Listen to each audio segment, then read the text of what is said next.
জীবনে কখনো হতাশ হবেন না। জীবনে যাই হয়ে যাক না কেন কখনো হতাশ হবেন না। মনে রাখবেন আল্লাহ আপনার রব, আল্লাহ আপনার সাথে আছেন ইনশাআল্লাহ।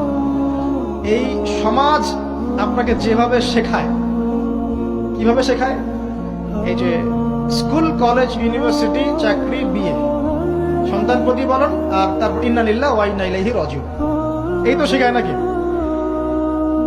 সবসময় মনে রাখবেন যে আল্লাহ রাব্বুল আলামিনের পরিকল্পনাই আপনার উপরে সবচেয়ে বেশি অগ্রাধিকার যোগ্য, সমাজের পরিকল্পনা নয়।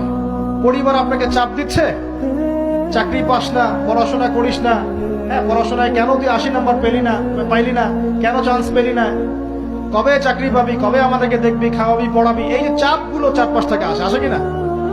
এতে করে অনেক যুবক দেখা যায় মাদকাসক্ত হয়, অনেকে দেখা যায় আত্মহত্যা করছে, ইদানিং করছে কিনা ভাই? এই শব্দটা থেকে আমি এই পয়েন্টটা আজকে লিখেছিলাম যে ভুলেও আল্লাহর প্রতি বিশ্বাস এবং তাওয়াক্কুল হারাবেন না। সমাজ যেভাবে শেখায়, সমাজ চারপাশে যে চাপ আপনাকে দিচ্ছে, এই চাপে নিজে গা ভাসিয়ে দিবেন না।